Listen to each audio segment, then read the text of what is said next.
You're at the Coaching Inn, 3D Coaching's virtual pub, where we enjoy conversations with people who are engaged in the world of coaching. Good morning and welcome to the pub. I'm Claire Pedrick and my guest today at the table is Robbie Swale, whose friend Alex Swallow sent me an email and said Robbie is trying to be on 100 podcasts.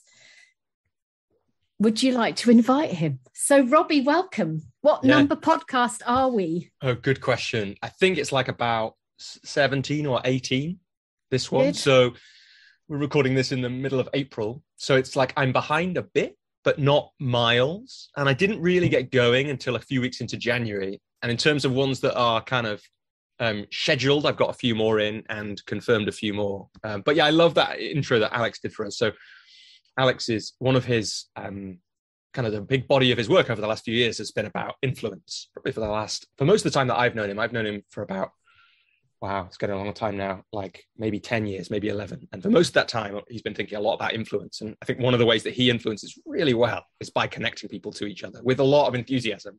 So that so that here we are. We'll have to have him on as well. Definitely, loads to say. So Robbie, tell us a bit about you and your journey. Yeah, so it's funny. I had someone ask me that question. It might have been on one of these other podcasts. We could talk about why I'm being on 100 podcasts in a bit, because otherwise that's a bit weird, isn't it? But it might have been on one of these podcasts that someone asked me, or it might have been a new piece of work that I was doing. Someone asked me that question. I finally realized I've been coaching for about almost 7 years now. And I realized that about somewhere around just gone was when I felt like obliged to say what I did before coaching. So that for me, that was interesting. It's like, oh, okay. So I used to say, I've been coaching professionally for however long. And before that I did this, and maybe I'll do that a bit anyway. But yeah, essentially I work as a coach these days. And the way I think about my work is, so I do some work for myself. I have some associate relationships. And the way I think about my work is that I'm really interested in three things. I'm interested in leadership. And that's a big chunk of the one-on-one work that I do. And some of the training and facilitation that I do. And what I'm interested in there, one of the challenges that I get from, or clients seem to come with a lot and that I get interested in, is what I sometimes think of as leading with honor. So people feel like they need to, they get to a point, and to get their next bit of success, whatever that means for them, they actually have to compromise who they are. And we might think of honor, because I'm a fantasy novel geek. We might think of that as like doing the right thing even when it's hard. So the hard thing is, how do I try and succeed in this work without just doing these little bits of behavior that I don't really like? And is it possible? Can we, me and the client, have an engagement where we think, okay, what if you can get just as much success whilst staying true to who you want to be in this work? So, and of course it includes lots of other things as well, but that's one of the things that I get interested in. I'm also really interested in coaching and the craft of coaching. So I have a podcast as well called The Coach's Journey, where I speak to coach, which really came out of when I first started my coaching business. I had some conversations with experienced coaches about how they'd got where they were, and then spent the next 4 years wishing I'd recorded them so that I could share them with other people. And then about 4 years after that, thought, oh, well, I could record some new ones or some of the same ones again. And a few years on, that was there. So that's been running for 2.5 years or so, although it happens a lot less frequently than this show. So there's far fewer episodes. And I also run a community for coaches. I know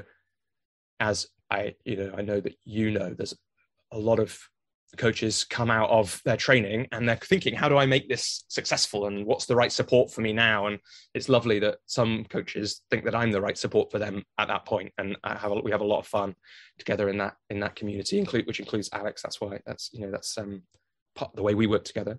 And then the last thing I'm interested in is creativity.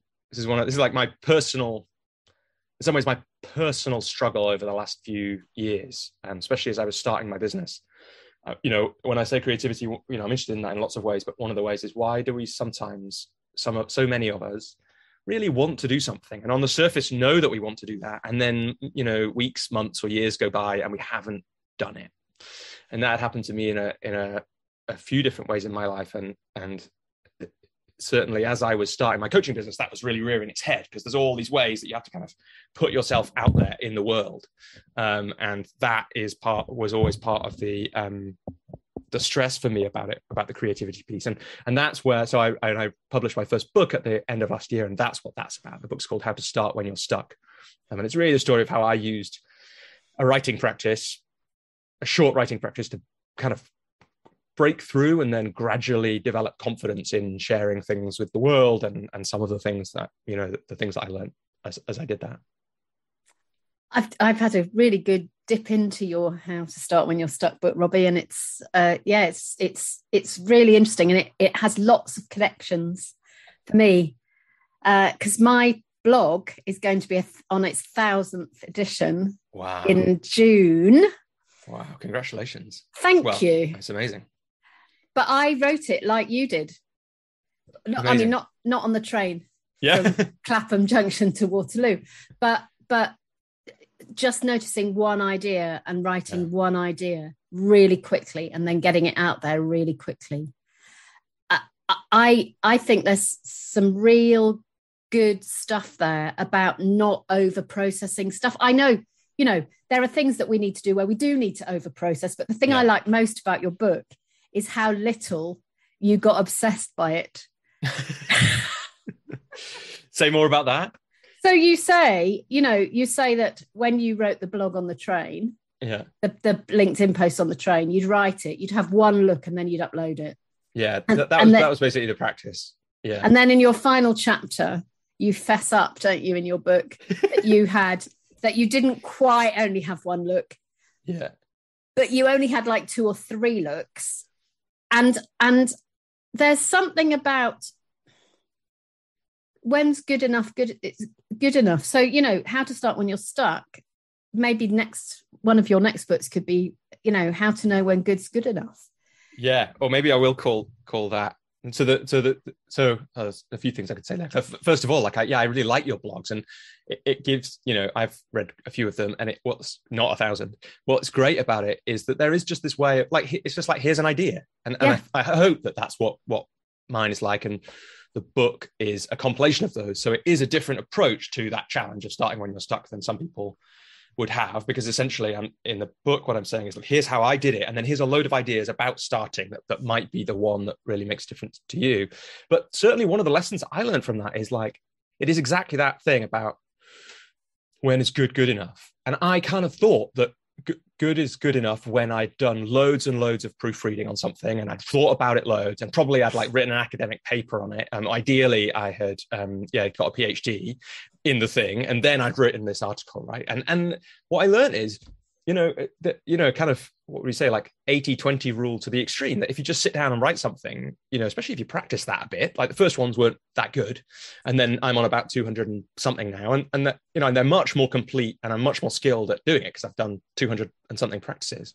But you can get a long way towards good enough in one pass, essentially. Much more than I ever thought. And a little exchange I had on one of my articles recently was with someone who was, or maybe it was with somebody, I think it was with somebody who'd read the book and had kind of tried the practice of sitting down. So for people who are listening, it started off as me, because I was procrastinating, because I was feeling quite anxious about the idea of sharing something I'd made on the internet, or even just anything, actually. My memory is, at the time, I was scared. I found it quite anxious, even just tweeting or putting a joke on Facebook. That all felt kind of quite horrible. And the game that me and my coach set up was a little practice where I would write on the train, as you said, Claire, from Clapham Junction to Waterloo. And I would write when the train was moving, stop when it stops. That's enough. Proofread it once, post it on LinkedIn, because no one reads LinkedIn, and see what happens. And then that evolved gradually. So I discovered that,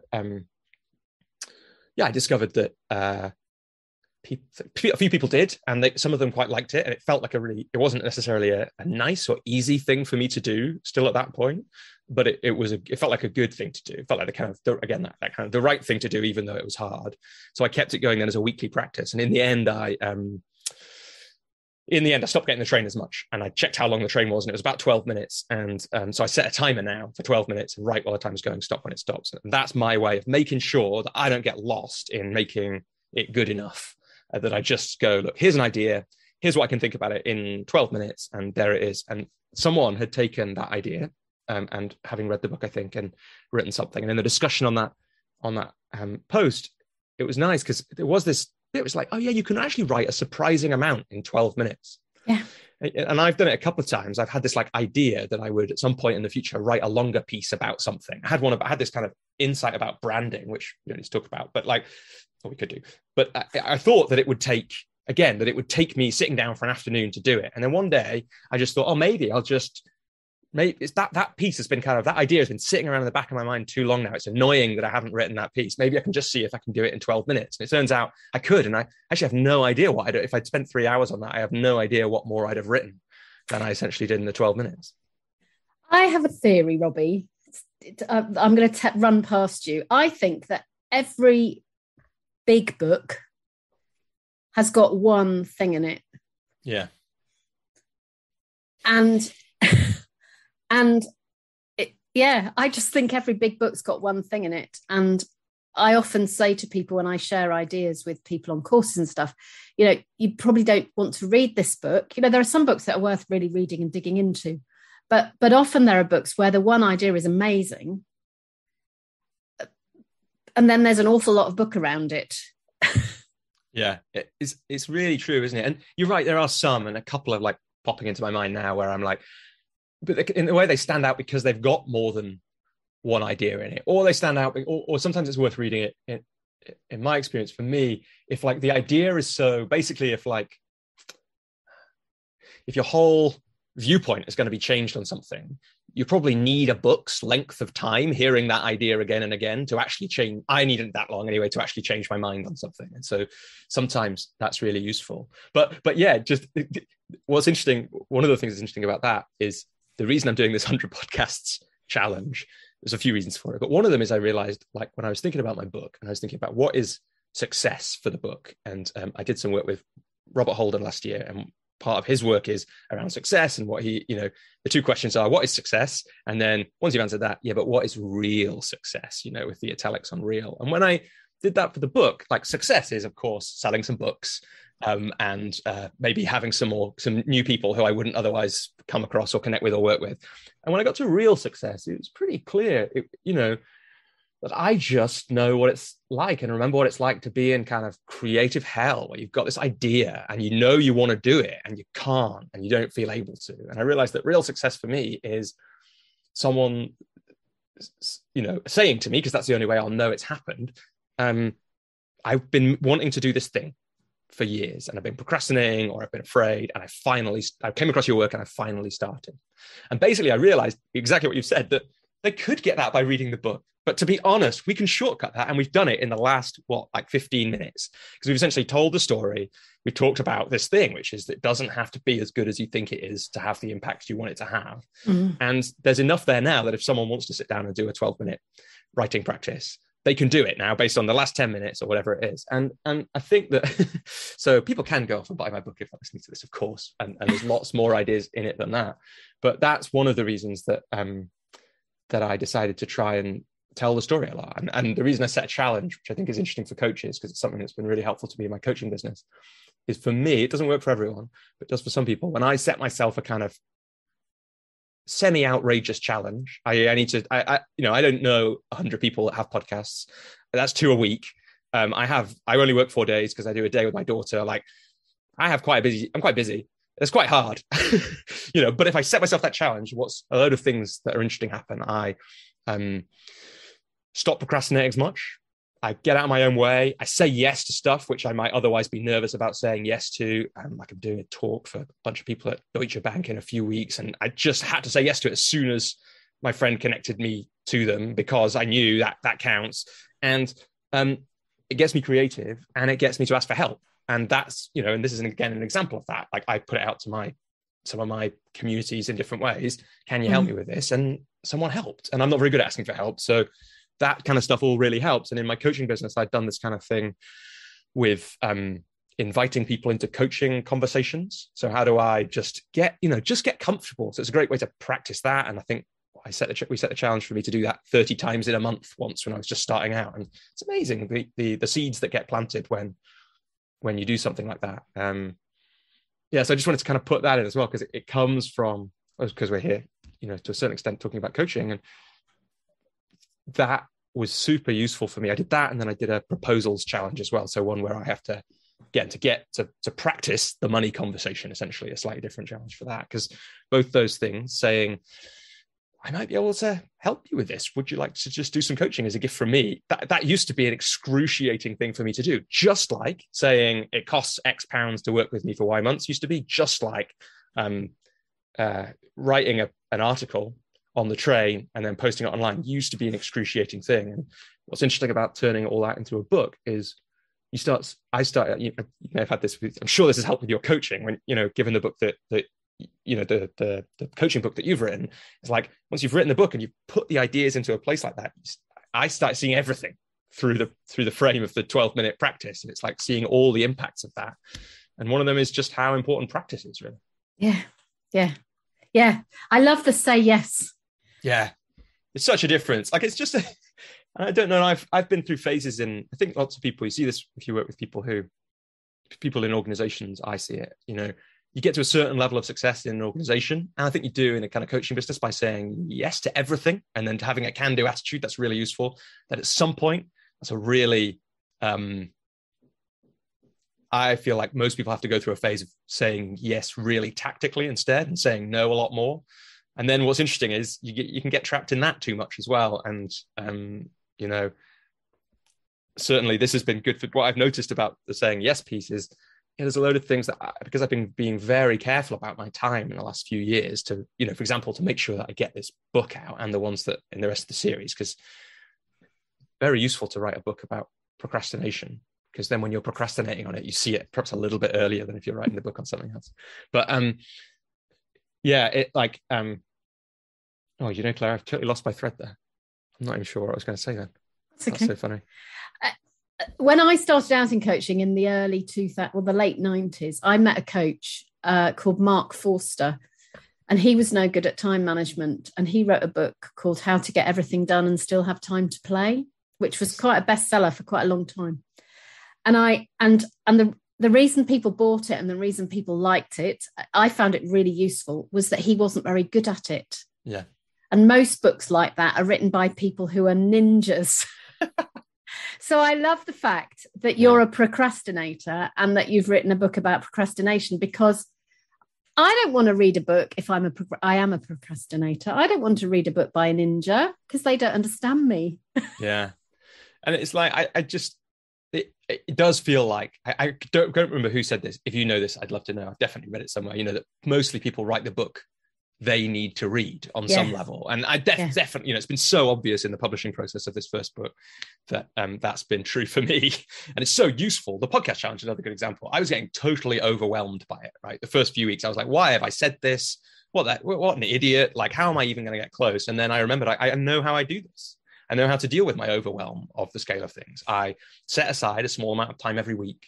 And if I do that on this, that's enough. So I have 30 minutes every Tuesday morning where I, for example, reply to the intro email that we had, but also occasionally reach out to people and do all that stuff. And that makes a lot of difference. And one of the things that I love the timer. It's become, again, once you start seeing the impact of the 12-minute timer on my writing, I've started using it more and more elsewhere. But I'm just, when it comes to time management and procrastination and not being a ninja, I just think humility about what we need to do in order to get things done is like the number one quality. So it's like I have thought many times, I shouldn't need to do this in order to get things done. But I do. And I need to, it's hard. It's been harder during COVID when my wife's working at home as well. But I used to turn off the router if I needed to do some focused work, because that's the only way that I can know that I won't end up accidentally procrastinating on something. And timers are really good. And just accepting that there are some silly things sometimes, like the world, the attention economy. There was that documentary on Netflix, I don't know if you saw it, called The Social Dilemma. And it's about, it's like how some of the smartest people in the world are building the smartest AI systems ever built, all competing with each other to be the best at distracting us and capturing our attention. And so it's really useful to turn off the router sometimes, or accept that inspired by one of my clients who created a practice where she was going to leave her phone at home and go and do that. Was what she needed to do, go and do some focused work. I did that a few weeks ago when I was working on book 2 in my series, and got to tell you, it was a wonderful thing, wonderful few hours to just every now and again have a slightly anxious feeling of checking my pocket for my phone and then realize with joy that I deliberately left it at home. That's amazing. You're talking a lot about things like humility and honor. Where does that come from for you, Robbie?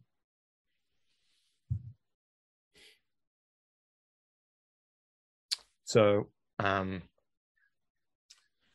guess, there's maybe two ways to kind of answer that. Like, one of the things I think that having a writing practice, or a practice where I get interviewed by people on podcasts, either of those things and being coached a lot, like all of these things help me see the things that seem to matter to me. And so humility came out for me. It was just an observation in a conversation I had about, hey, this is the quality that is actually enabling me to do things which if I didn't have it, I wouldn't be able to do these things. So that one feels like it came from there. I think it took me about, let's say, so when I was an honor that does come, I think, from a kind of like it does come a lot from all the stories that I've always loved. So when I was a kid, there's pictures of me wearing like green tights because I wanted to be Robin Hood, and lots of Spider-Man comics, and and then from my teens onwards, lots of fantasy novels, particularly an author called David Gemmell, where you could really say he was a British author. He died about 15 years ago, but you could really say his books, they're kind of page turner fantasy novels, and they're kind of just like, how do you cope with the human experience? And of course, now it makes sense that I like them, given what I do for work now. Yeah. And honor is really in the middle of all that. And then I guess the last piece that comes up when you ask that question is also the reason they're kind of maybe that I'm talking about them is I feel like in the last couple of years, I finally got the values thing. And it's probably a bit embarrassing to say that, but basically, since I started coaching and first did the training, I did some values exercises then, and everyone's always talking about values and values-led leadership. And I kind of knew, but it took me about 4, 5, 6, maybe 6 years to kind of go, oh, this is why this matters. And the insight for me was really that if I know what my values are, then I can have what Fred Kaufman, his is a book actually, The Meaning Revolution, which I think is worth reading because there is more than one idea in there. But in that book, he talks about one of the things is maybe there's just this one idea actually. I'd have to check it. One of the key idea, or the one that I'm going to talk about, is he talks about success beyond success. And one of the ideas there is, look, we can't, no matter how much we get into the player mindset and we recognize our responsibility in a situation and we take action to sort that out, we can't control the outcomes in our lives all the time. But we can always control success. So that would be success. We can always control success beyond success, which is, are we at peace with ourselves at the end of the day? Did we act in line with our values? Yeah. And so since I kind of really finally felt that values thing about 7 years after someone first kind of tried to tell me about it, or 6 years, those values I've just noticed how useful they are for me. And I haven't really thought that humility is one of them, but it absolutely is, in the way that I guess it goes with honesty, but it's like, never, I'm always trying to never, be having some kind of false front. And that's humility. It's like, and, one of the things that you mentioned in an email we had which is really where my podcast came from in some ways. I wrote an article a few years ago about how I became a full-time coach and what I had done in that. Yes. And that went kind of viral for me, which is it got read like 8,000 or 9,000 times or something over the first year or so. And I think that was really what that became in some ways, because it created so much satisfaction and connection and abundance for me. It was such a wonderful, if I look back at the things that I've done that have created the most of all that, this was like an afternoon. It wasn't 12 minutes, but it was like someone canceled on me. I was like, right, I'll finally write that thing I've been thinking about. Most of it came out. In some ways, I've used that as a, what would you say, like a blueprint for, because there was something about it. and about me doing it that people liked. And I think it was that, I think it was the sense of humility. And a bit like you're saying about the procrastinator writing the book on procrastination, right? It's like, there's something that people like about that kind of messy truth, I think. There's something about being human, isn't there? Yeah. And it drives me bonkers where there's a fantasy, I think, in the coaching world that the coach is somebody sorted working with somebody who's a bit less sorted. Yeah. And I think being honest about humanity is really important. I've twice in the last week, I've had conversations with people who go, I can't believe I'm in the room with you. Yeah. And I want to go, I said, by the time we finish this conversation, you're going to have realized I'm a human. Yeah. And I'm getting this phrase that I was saying, don't guru me. Yeah. Because I think there's such a danger in that. And I find it so ironic that I'm the one who writes about partnership and power and not having power over others and trying to get this as much of an equality as we're able to in the conversation. And yet people still say that. And, that's a lovely thing to hear. And it also makes me go, don't do that. Please don't do that. Yeah. Yeah. But it's like this, because people do it in different ways, don't they? And it's like, yeah, that's so funny. And it's interesting for the coaching relationship, right? If they're going to be clients of yours, yeah, or your mentees in supervision or something like that, like you say, the power dynamics really important. And I had a conversation on the last episode of my podcast that came out with a woman called Jean Balfour. We had this really nice conversation about like how it started from me trying to get her to tell me how she used to talk about coaching and how she talks about it now, because I was interested.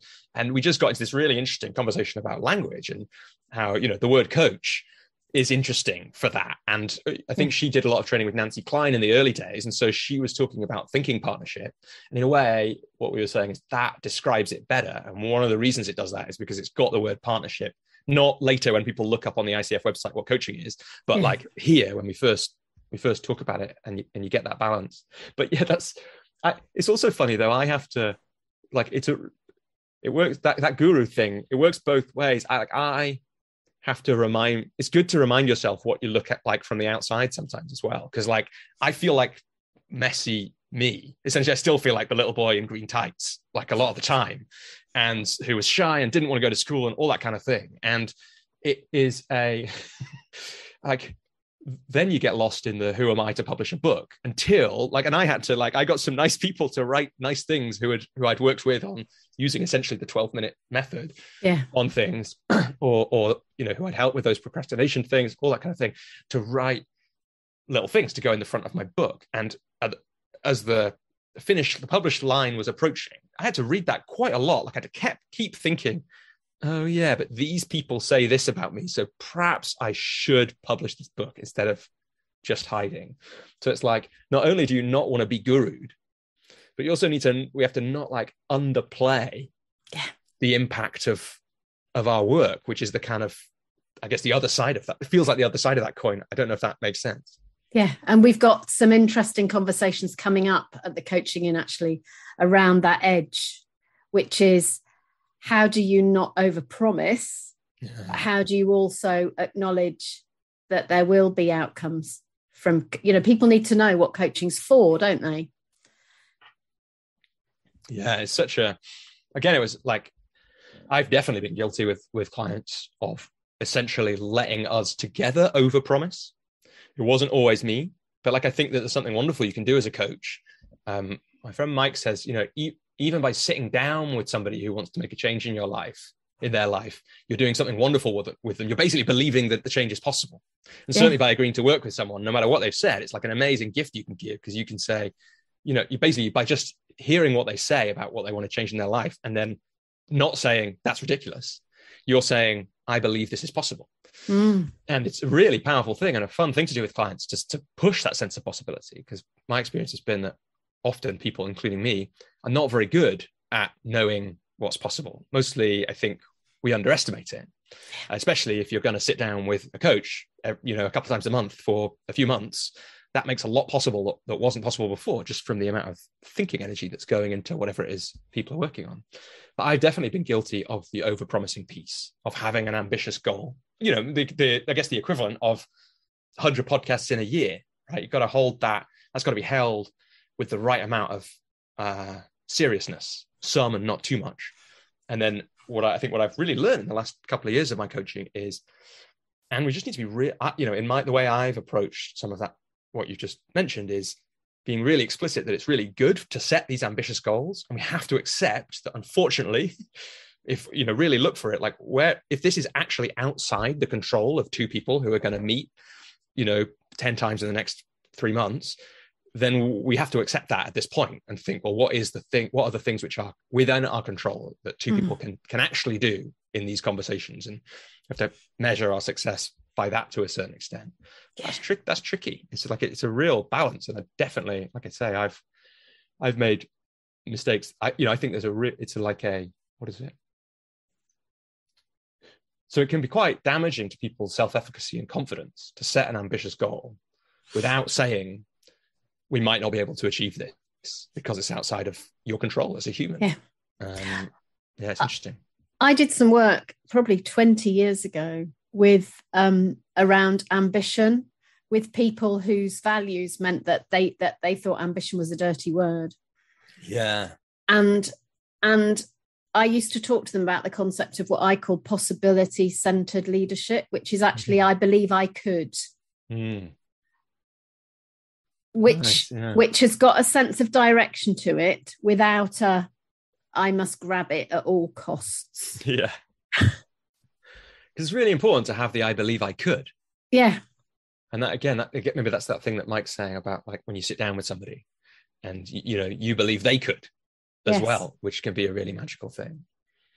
Which feels, for many people, I think I believe I could feels a lot softer than I believe I must, or I will at all costs, or I absolutely must. And it's also, who's going to write that first in a blog? You, Robbie, you or me? You can do it. I think you've got to do it. You've got to do it, Claire, because it's definitely come from you. But it's like, maybe I can find another slightly different angle to write the same thing.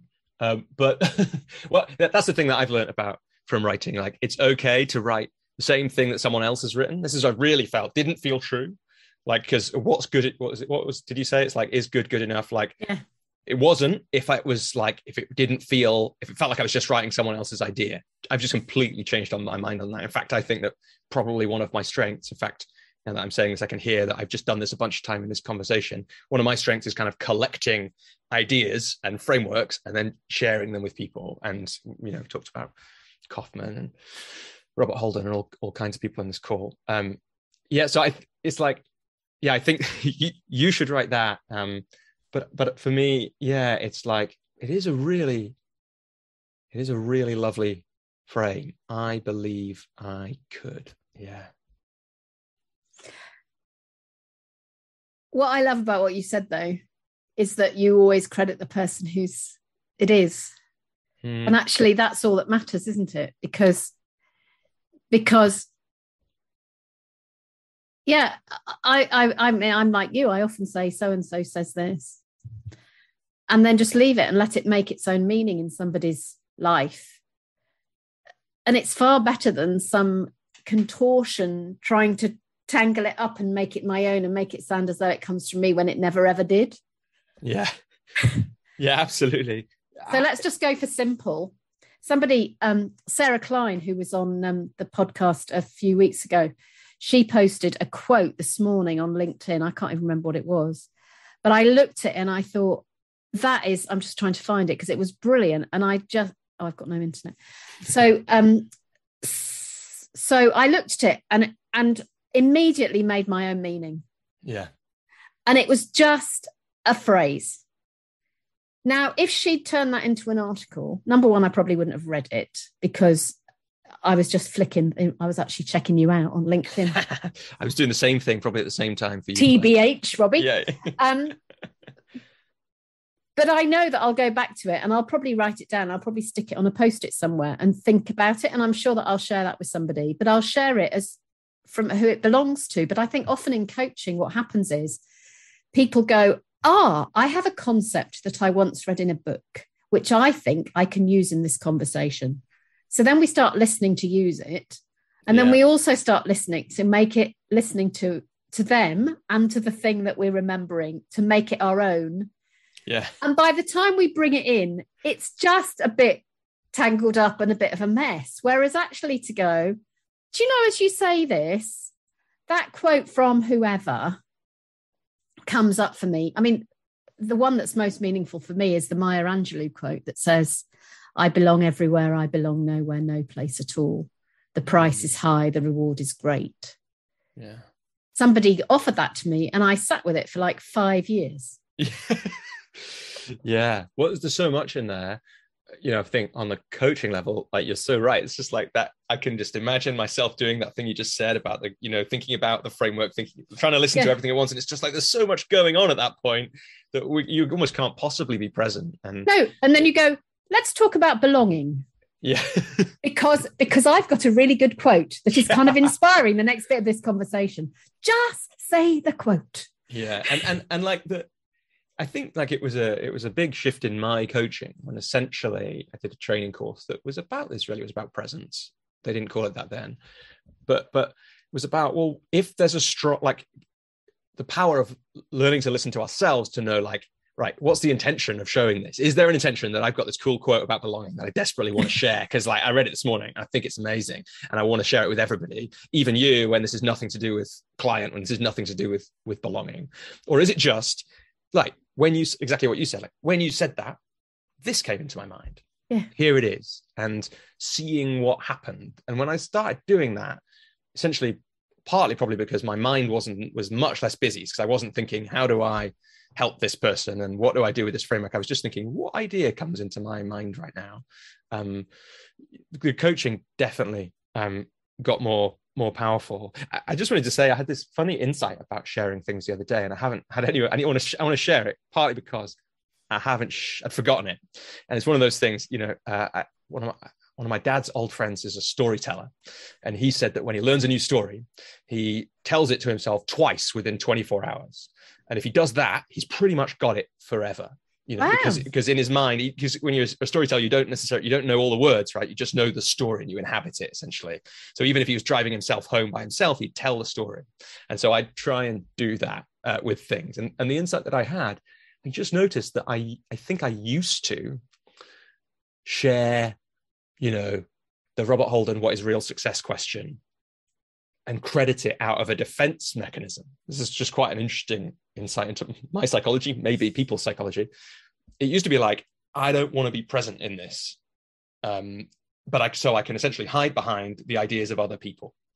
And I think a lot of my, you know, and I think this is often true with our strengths, it certainly is with mine, a lot of our strengths get developed to keep us safe in some way. And that really feels like it with me. And then what's interesting is it's become an absolute strength that, you know, is essentially what the book is. It's what I do in my coaching a lot, but it's evolved into, I'm able to collect these ideas, which perhaps if we're going to psychoanalyze me, I did originally to kind of keep some distance between people and me, but now it's just a really wonderful gift to have, to be able to share those things really. And I think it's a thing that we can do in our coaching.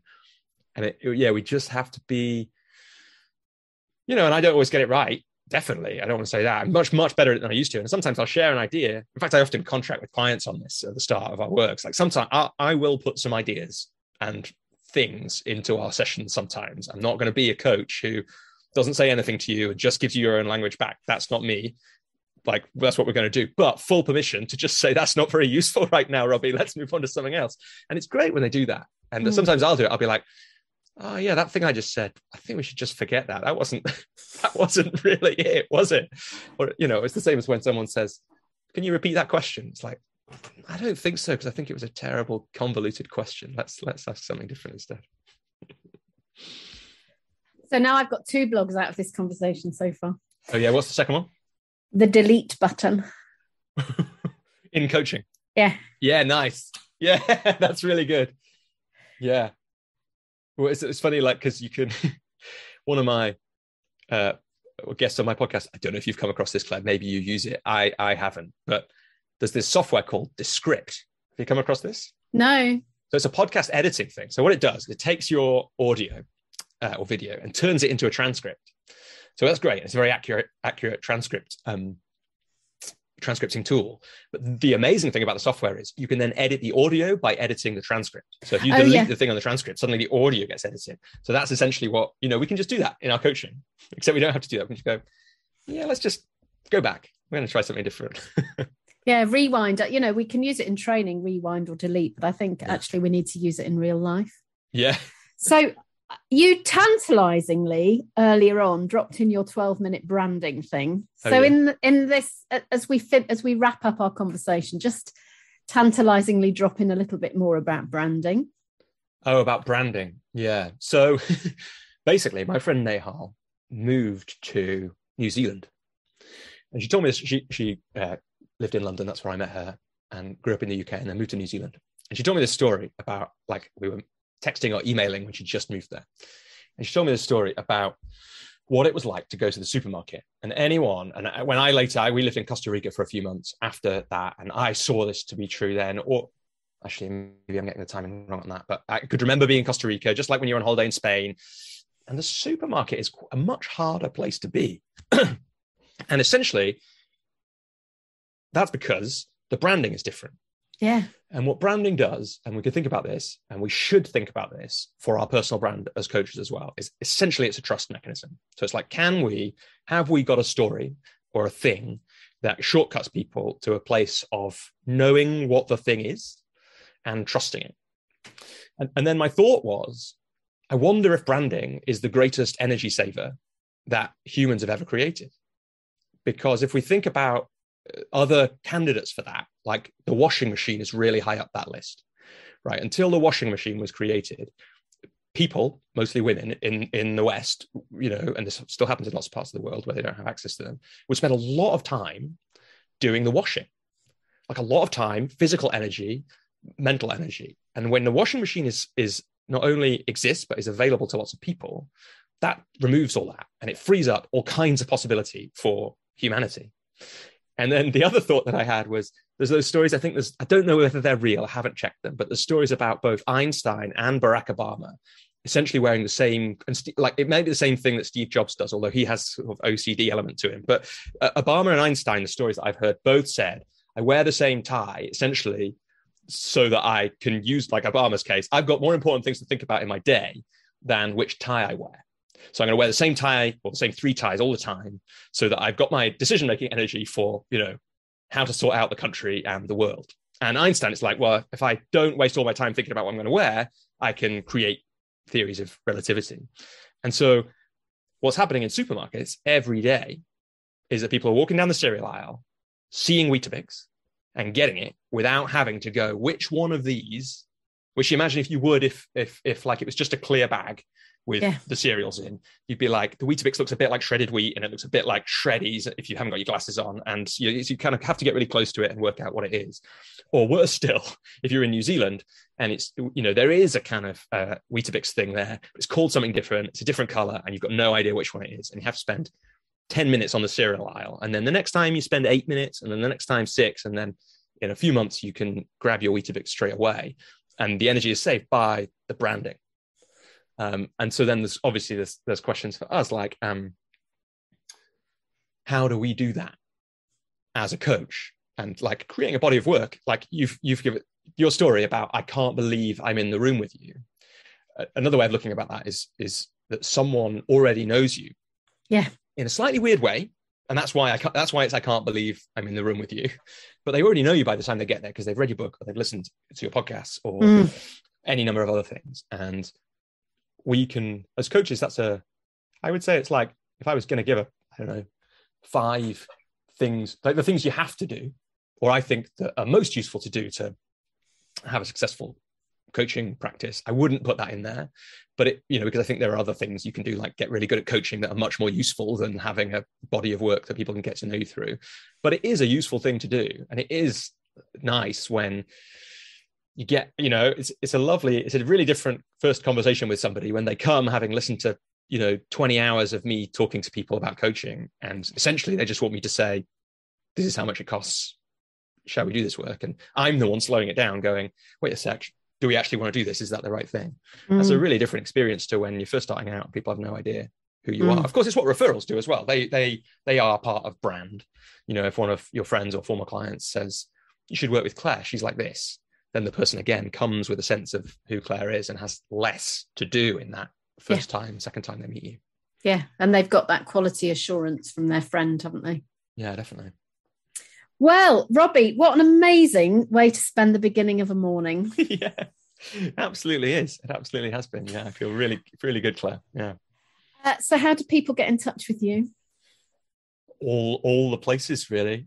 So you can find me on robbieswale.com is my website, my personal website about my coaching business. But the coachesjourney.com is where all my kind of the resources that I've created for coaches are all collected there. So there's a podcast, there's that article I mentioned, there's some other pieces of writing, there's some videos I've made about how I run my business. You can find out about the community there too.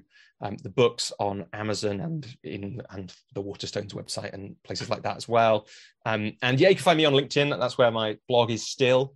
It may move. I think it'll be 6 years of that. So I've been doing an article in 12 minutes for 5.5 years. It'll be a bit more than that. It'll be 6 years in August. And I'm wondering if that's the time to move it. It's also on my website, so you can find it there. It might get moved off LinkedIn finally at that point for various kind of slightly dull reasons about my thinking about how it can find people better. And yeah, if people want to connect on LinkedIn, I love to connect to new people, but always let me know, especially if you let me know that you heard me on the podcast, because especially if your job title is I help coaches and consultants make £10,000 a week, I will probably ignore you unless you say I heard you on the podcast and I'd actually like to connect. Yeah. We won't go there. It's a funny world. Like I was just, let's go there for 1 minute. I was thinking the other day, where is the training course? I want to find the training course which says this is a way, because you know that it's a pyramid scheme, right? Or it's a bit like that. It's like there must be someone somewhere saying there's this way to make money with no effort, which is by selling coaches, gullible coaches, a way to make money with no effort, or like desperate coaches. And that's what they're doing. And someone's training them to do this. And someone needs to email that person and say, can you just stop doing this? Because I don't think it's helpful. Or is it that they just they've just thought of their best ideas, and their best idea is to connect with people on LinkedIn and invite? I often say to people, have you read my website? Yeah. Because you obviously haven't. Yeah. Yeah. We can make you a global brand in the next 3 months. Really? That's good, because actually I already work around the world. Thanks for that. Thanks for asking. We can get you 2,000 followers on LinkedIn. Oh, thanks. Yeah. That'll be nice. It's so weird. It's a bit like there's an element of it that's like the guru thing as well. I don't quite know. I can't quite do that connection in my head this morning, but it feels like it's part of that same world, isn't it? That everyone's a guru. And we can make you a guru in these 10 easy steps. It's kind of got that kind of feel. Yeah, and and I don't want to be a guru, but I think that people come to me because of the depth of experience, and you can't make that up in your first 3 months as a coach. You haven't got that, and that's just how it is. Yeah. Well, Robbie, what a delight to be on your list of 100 podcasts in a year. Yeah, well, thank you so much for being on that list. It makes it a lot, I feel good that we've done it. It's one of the things I get to now, update it on. There's a page if people want to follow that challenge, or if anyone's listening and has a podcast that would like to have me on, or knows of any that they think I should be on, given the things we've been talking about, please do let me know. I need help. But also there's a list on my website. And one of the things, whenever, again, it's like a thing that I've done in my coaching business that I'm taking to this work with the book. It's like, I have had to practice celebrating success. And one of the ways I do that is to just track things a little bit. So that every time I do a coaching session, I fill it in on my log. That's the end of my wrap up of a coaching session. And I feel, yes, I'm doing it. And every time I'll after this go and add it to my list on my website of podcasts. So thanks so much for having me on the show. And it's been lovely to meet you as well. And you, and I hope we get to talk again, Robbie. So me too. Yeah, if you don't mind me being the next 80 episodes of your podcast, that would actually be really helpful. Oh, did you not say different podcasts? Very clever. No, I didn't. I mean, like when you're making it, saying this is another thing I've learned. It's good to, it's like that thing about create your own life, like make your own rules for these things. It's got to be a thing that I can possibly succeed at. So I count my own. I did an episode on my own podcast. I might have to do more if I'm not getting close to it. That counts. I'm going to count some events that I've spoken at because I don't know how many people listen to a podcast. Like it might be less than is at an event. So I should be able to count that. So yeah, it's just about telling the story really in different places. We'll have you back later in the year. Yeah, it's great. And then the other books will be out, and maybe I didn't write it down. I'll have to listen back. When is good enough was, so the fourth book in the series. So there's very quickly, Claire, sorry, we were wrapping up, weren't we? The fourth book in this, so the series is through 4 stages of the creative process. It's going to be the 4 12-minute method books from the first 3 years of that blog. And it turned out I'd accidentally written about that the whole time because that was what I was struggling with and interested in, this creative question. And the last one I was going to call, it's going to be about sharing work. So it's going to be something like how to share your work when you're scared, because that's essentially what the whole thing was about for me. But it could also be, maybe the subtitle will be something about, sharing when things are good enough, not when they're perfect, something like that. Wow. Well, Robbie Swale, thank you for coming to the Coaching In. I'm Claire Pedrick, and this has been the best of mornings. Thank you. So bye-bye, everybody. If you've enjoyed what you've heard today, we'd love you to share the podcast with a friend or leave a comment on social media. And if you'd like to become a regular at the Coaching In, you can subscribe on Podbean and all major podcast channels. We look forward to welcoming you next time. You've been listening to The Coaching In, 3D Coaching's virtual pub. For more information, check out 3dcoaching.com.